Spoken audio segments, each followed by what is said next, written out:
कल हम लोग पढ़ रहे थे और श्रवण कर रहे थे भगवान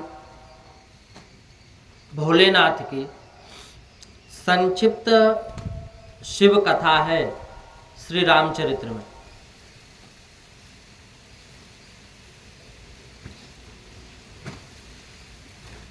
राम जी के प्रति एक शंका उत्पन्न हो गई सती माता के मन में कि ये राम जी नहीं हो सकते, ये राम जी नहीं हो सकते। यदि राम जी हैं तो सीता माता के लिए ये सीता जी के लिए ये विरह व्याकुल क्यों हो रहे हैं। भगवान भोलेनाथ ने कहा कि अगर विश्वास नहीं है तो जाकर के परीक्षा ले लो। हम परीक्षा कब लेते हैं? जब हमें विश्वास नहीं होता, किसी के कहने पे विश्वास नहीं होता तो हम आजमाते हैं, परीक्षा लेते हैं। तो सती माता राम जी की परीक्षा लेने के लिए गए और सती माता सीता माता का भेष धारण करके गई। भगवान अंतर्यामी है, पहचान गए। इधर भगवान भोलेनाथ मन में ही सती माता का त्याग कर दिया। ये एक लीला ही होती है, कोई भी कार्य होता है उसका लीला भगवान ठाकुर जी ही करते हैं। तो हम लोग कल ये प्रसंग श्रवण कर रहे थे। एक बात और है, भगवान भोलेनाथ भूतनाथ हैं, भूतों के नाथ, सबके मालिक। भूत का एक अर्थ होता है पंचतत्व भी होता है, पंचतत्व। शिव तत्व के मालिक, शिव जी पंचतत्व के मालिक है। शिव जी के कंठ में विष है और मस्तक में अमृत है। चंद्रमा मस्तक में है ना, तो मस्तक में चंद्रमा है, अमृत है। इस जगह में ना सब खराब है, इस संसार में जगत में ना तो सब खराब है और ना ही सब अच्छा है। शुभ और अशुभ, सार और असार, ये सब जगत का, संसार का मिश्रण है, मिश्रण है। जगत के मालिक भगवान शंकर हैं, वे विश्वनाथ हैं। भगवान भोलेनाथ जगत के नाथ हैं, विश्वनाथ, पूरे विश्व के नाथ हैं। एक शिव महापुराण में एक प्रसंग आता है कि भगवान का विवाह हुआ पार्वती माता से। तो विवाह के समय संकल्प में 3 पीढ़ियों का नाम लेना पड़ता है पंडित जी को। पंडित जी पूछते हैं वर पक्ष से। तो भगवान भोलेनाथ माता पार्वती के विवाह में पुरोहित ने, पंडित जी ने शिव जी से एक पूछे कि आपके पिता का नाम क्या है। तो ब्रह्मा जी के ललाट में से तामस अंश प्रकट हुआ। ब्रह्मा जी के ललाट से तामस अंश प्रकट हुआ है। शिव जी तो निर्गुण है, ब्रह्म है। फिर भी नारद जी ने शिव जी के कान में जाकर के कहा, नारद जी ने कहा कि आपके पिता ब्रह्मा हैं, ऐसा कह दो कि मेरे पिता ब्रह्मा जी हैं। तो शिव जी ने उसी प्रकार कह दिया। पुरोहित ने पूछा तुम्हारे दादा कौन है, क्या नाम है दादा का, पिताजी के पिता का क्या नाम है। पुनः नारद जी ने कहा शिव जी के कान में कि भगवान विष्णु मेरे दादा हैं। भगवान भोलेनाथ पुनः बोल दिए।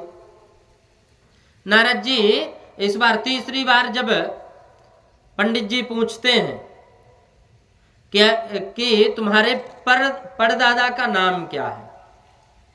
तो नारद जी कुछ कहे उससे पहले ही भगवान भोलेनाथ शिव बोल पड़े कि अपना परदादा मैं ही हूं। जगतः पितरो वंदे पार्वती परमेश्वर। जगतः पितरो वंदे पार्वती परमेश्वरो। भगवान तो जगत के पिता हैं।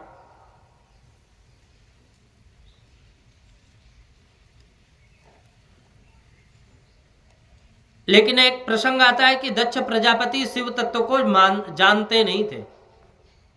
उन्होंने निश्चय किया कि शिव जी को मैं यज्ञ का भागी नहीं बनाऊंगा, भाग नहीं दूंगा यज्ञ में। बहुत से मनुष्य देव विशेष को मानते नहीं, भगवान को नहीं मानते। कई लोग ऐसे हैं, नास्तिक हैं, भगवान को नहीं मानते, उनकी अनन्य भक्ति नहीं होती।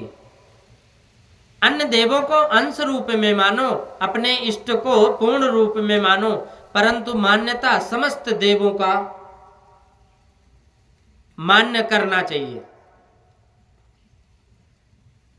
दक्ष प्रजापति ने तो ऐसा निश्चय किया कि मैं नारायण की तो पूजा करूंगा और शिव की पूजा नहीं करूंगा। तो उन्होंने देवता गंधर्व किन्नर सभी को निमंत्रण दे दिया यज्ञ में।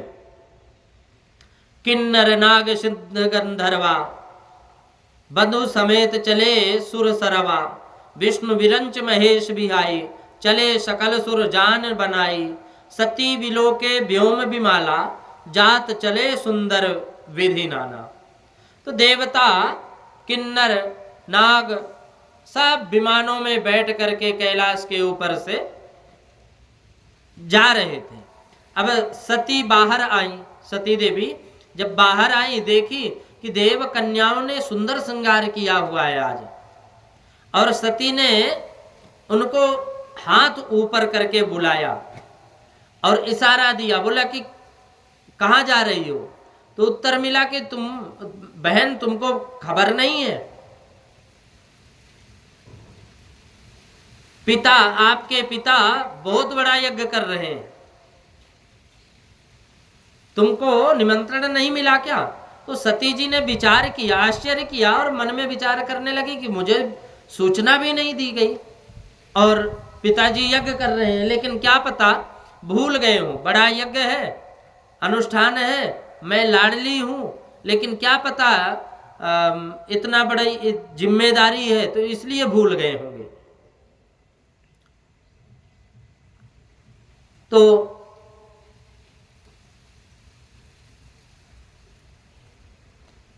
निमंत्रण, सती ने कहा कि निमंत्रण देने तो कोई आया होगा, परंतु इस कैलाश की चोटी पर पहुंच नहीं पाया हो। देव कन्याओं ने विदा ले ली। अब शिव जी ध्यान में बैठे थे, तो ध्यान से उठे और सती ने उनसे पूछी। शिव जी समाधि में से जब उठे तो राम राम कहने लगे। सती जी पास आई, शिव जी ने उन्हें दूर बैठा दिया, क्योंकि मन से ही पहले ही त्याग दिया था। सीता माता का रूप धारण किए था ना, इसलिए त्याग दिए थे भगवान भोलेनाथ सती को। तो सती ने कहा कि मेरे पिता बहुत बड़ा यज्ञ कर रहे हैं। शिव जी बोले, यह तो संसार है, किसी के यहाँ यज्ञ होता है, किसी के यहाँ विवाह होता है, किसी के यहाँ मृत्यु होता है, मृत्यु होती है तो रोना पीटना होता है, ये तो सांसारिक जीवन है, चलता रहता है। देवी सती को यह अच्छा नहीं लगा शिव जी की ये वाणी, तो शिव जी ने पुनः कहा कि संसार का बंधन है, माया से भरा हुआ है, वासना से ही माँ बाप बनते हैं, वासना से माँ बाप बनते हैं, बालक बनता है। अब यह संसार माया में है और मेरे राम ही माया रहित ब्रह्म है, मैं उन्हीं का स्मरण करता हूं, आप भी स्मरण करो। सती जी को आज ये ज्ञान भक्ति की बातें अच्छी नहीं लगी, तो सती जी ने कहा कि पुत्री का पिता के घर जाने के लिए कितना मन होता है, वहां जाने से उसको कैसा सुख मिलता है, उसको तुम्हारे जैसे ज्ञानी क्या समझेंगे। सती जी जाने का आग्रह करने लगी तो शिव जी सती जी को समझाने लगे कि देवी वहां तुम मत जाओ, यज्ञ का तो केवल निमित्त है, मेरा अपमान करने का ही ये यज्ञ रखा गया है। तुम्हारे पिता ने पहले भी मुझे गाली दी थी। सती जी ने कहा कि मेरे पिता ने गाली दी, कभी दे ही नहीं सकते, आपने जरूर कुछ किया होगा। तो शिव जी बोले कि तुम्हारे पिताजी सभा में आए, उस समय मैं खड़ा नहीं हुआ, सभी खड़े हो गए थे, मैं खड़ा नहीं हुआ, इस कारण से गाली दी और न जाने क्या क्या बातें बोली, मैं उस बातों को छिपा कर रखा था। सती जी बोले कि आप खड़े क्यों नहीं हुए? बोले प्रणाम क्यों नहीं किया आपने? तो भगवान भोलेनाथ बोले संत जन शरीर को मान नहीं देते, यह शरीर जिस कारण से सुंदर लगता है उन परमात्मा नारायण को हमने प्रणाम कर लिया, मैंने उनका अपमान नहीं किया।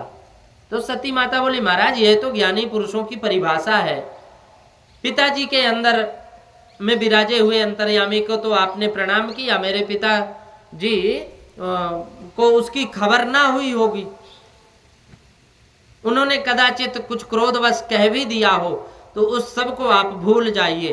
तो शिव जी कहते हैं कि मैं तो भूल चुका, परंतु तुम्हारे पिताजी नहीं भूले, और तुम वहां मत जाना देवी, मैंने तो अपमान सहन कर लिया, लेकिन वहां आप अपमान सहन नहीं कर पाओगी। यद्यपि मित्र प्रभु पितु गुरु गेहा, जाइए बिनु बोले न संदेह। वहां बिना बुलाए जाना चाहिए। कहाँ? मित्र के, भगवान के, पिता के पास और गुरु के पास, बिना बुलाए वहां कोई संदेह नहीं करना चाहिए। तदपि विरोध मान जहां कोई, तहां गए कल्याण न होई। जहां अपना अपमान हो, जहां विरोध हुआ है, वहां अगर हम जाते हैं वहां हमारा अपमान होगा, वहां कल्याण नहीं होगा। तो भांति अनेक शंभु समुझावा, भावी बस न ज्ञान उर आवा। बिना भगवान खूब समझाए, अनेक प्रकार से समझाए, लेकिन ये भावी को कोई टाल नहीं सकता। इसलिए सती जी के मन में पीहर प्रेम और पति प्रेम के बीच में खींचातानी चल रही थी। अब सती जी ने अंत में निश्चय किया कि पिता और पति के मध्य मुझे विवेक से समाधान करना चाहिए। करना या ना करना, ऐसी शंका हो तो उस समय उस काम को नहीं करना चाहिए। फिर घर में झगड़ा हो तो उस दिन घर से बाहर नहीं निकलना चाहिए, नहीं तो उस घर के वास्तुदेव श्राप देते हैं। घर के लड़कों को 2-3 बार समझा दो और फिर भी ना माने तो चली गई, फिर भी ना माने तो उनको उनके ऊपर ही छोड़ दो। जब ठोकर खाते हैं ना तभी मानते हैं फिर। तो सती जी मानी नहीं, चल पड़ी। अब चली गई तो शिव जी ने नंदीश्वर को इशारा किया, नंदी भगवान को, नंदी को इशारा किया कि जाओ, माता जी जा रही हैं। तो नंदीश्वर दौड़े दौड़े माता जी के पास आए और गए, बोले माता जी कहाँ जा रही हैं आप? मेरे ऊपर विराजो, पैदल चलकर जाना उचित नहीं है। तो सती जी नंदीश्वर के ऊपर विराज गई और श्रृंगी भृंगी गण साथ में गए वहां। शिव जी जानते थे कि सती अब वापस नहीं आने वाली, सती जी अब वापस नहीं आने वाली, जानते थे शिव जी। सती जी के भी मन में खटका सा हो रहा था, मन में एक शंका उत्पन्न हो रही थी। सती जी गई, पहुंची वहां मंडप में। सती जी ने यज्ञ मंडप में जैसे ही प्रवेश किया तो वहां सभी देवता उठ करके शिव शक्ति का सम्मान किया।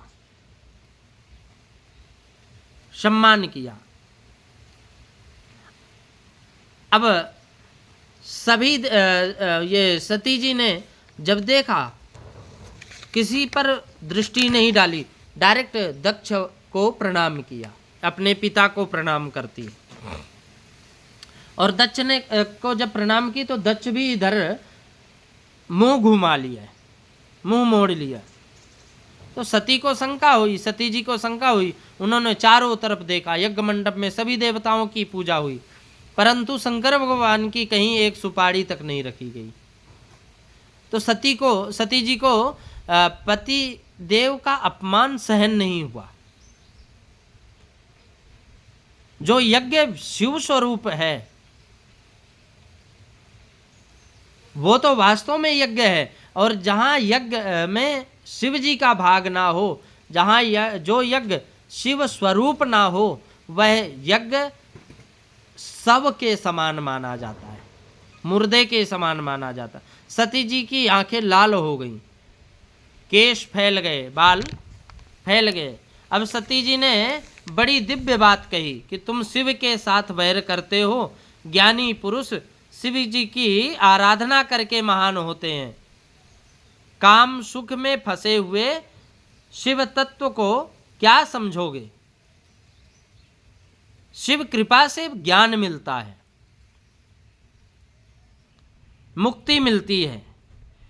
पिताजी, तुम जो शिव की निंदा करते हो यही इच्छा है, अन्यथा तुम्हारा विनाश किस प्रकार होगा?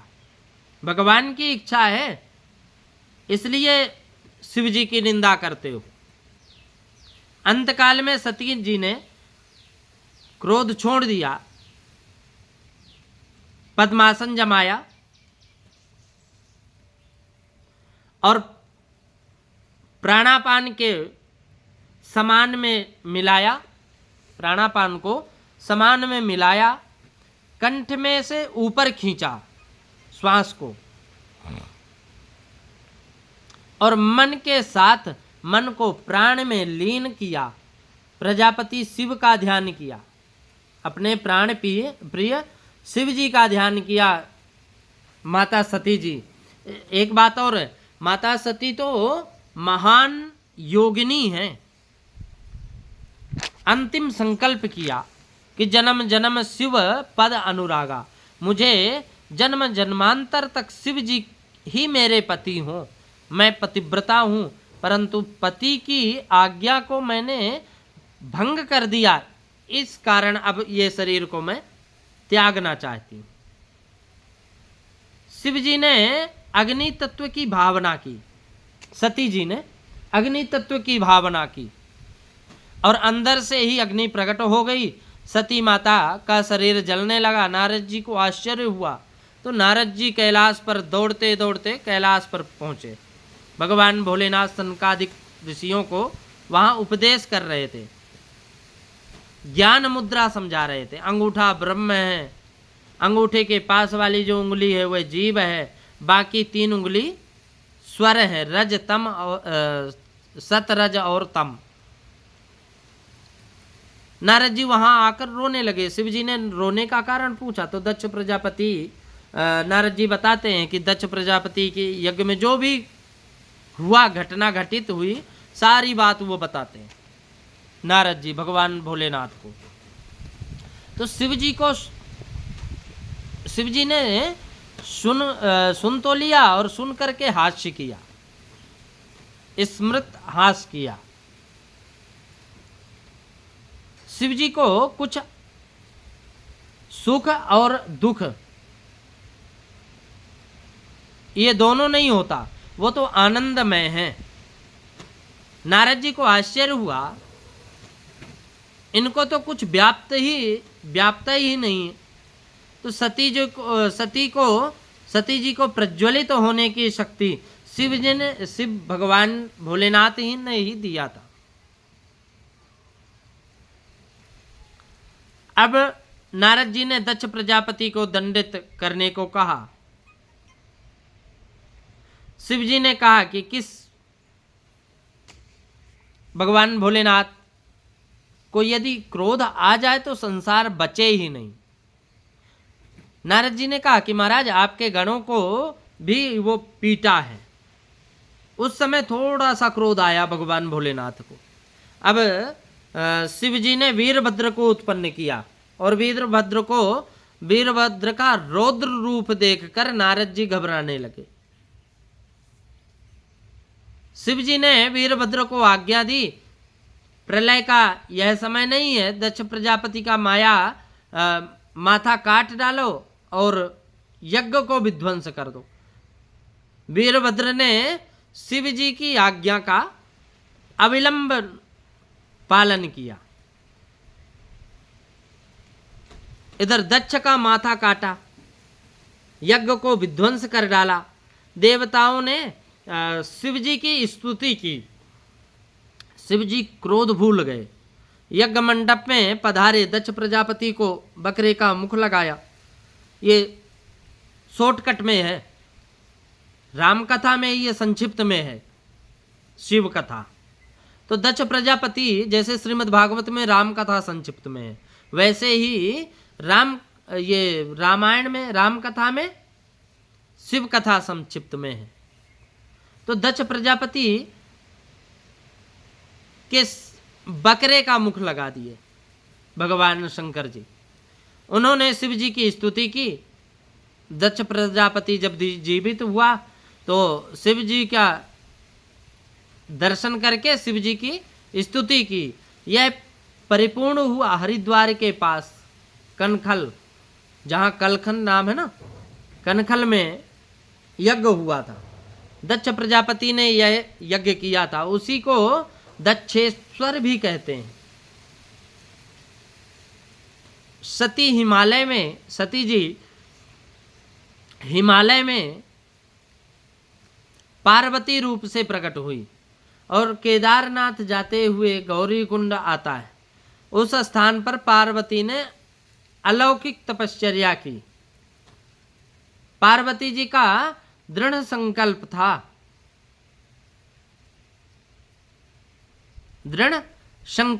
पार्वती का। जन्म कोटि लगी रगर हमारी, बरऊं शंभु नत रहाऊं कुमारी। यह तो हम जन्म जन्मांतर भगवान भोलेनाथ को ही अपने पति के रूप में पाऊं, और नहीं तो फिर मैं जन्म जन्मांतर न तो रहाऊं कुमारी, फिर मैं कुमारी ही रहूं अगर भगवान भोलेनाथ नहीं मिले तो देवताओं ने शिव जी से विवाह करने का आग्रह किया। शिव जी समाधि में स्थित थे। उसी समय उन्होंने कामदेव को भेजा। शिव जी ने कामदेव को जलाकर भस्म कर डाला। शिव जी को समझाकर देवता हिमालय के पास आ गए। अब पार्वती का शिव जी के साथ विवाह हुआ, निश्चित हुआ। तो शिव जी की बारात जुड़ी। शिव जी की बारात जुड़ी। नारायण भगवान की बहुत इच्छा थी कि आज शिव जी मेरा श्रृंगार धरें, मेरा श्रृंगार पहने। तो उन्होंने शिव जी से कहा कि अपना बाघांबर मुझे दे दो और मैं पीतांबर आपको देता हूं। ये पीतांबर मैं आपको देता हूं। शिव जी ने कहा कि मैं पूरे शरीर का श्रृंगार नहीं करता, भस्मांतम शरीरम। यह शरीर तो भस्म है, यह जीव तो उसको बहुत संभालता है, परंतु कई बार एक दिन भस्म हो ही जाता है। हम तो काफ़ी सोचते हैं कि ये शरीर को बनाना चाहते हैं, हिष्ट पुष्ट बनाना चाहते हैं, ना जाने अनेक दवाई औषधि खा करके, लेकिन हकीकत ये है कि ये शरीर एक दिन भस्म बन जाएगा। इसलिए कहते हैं कि शिव जी स्मशान में विराजते हैं और स्मशान ज्ञान की भूमि है, वैराग्य की भूमि है। तुम दिन में तो 2-3 बार अवश्य स्मरण करो कि यह शरीर स्मशान में जाएगा और भस्म बन जाएगा। तो विवाह का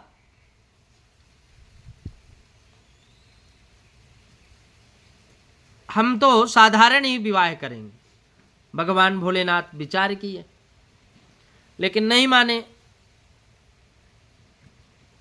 विवाह के लिए जाते समय शिव जी ने तो बाघांबर ही धारण किया था, गले और हाथों में सर्प की माला धारण किए थे। विवाह के लिए शिव जी बाघांबर ही धारण किए।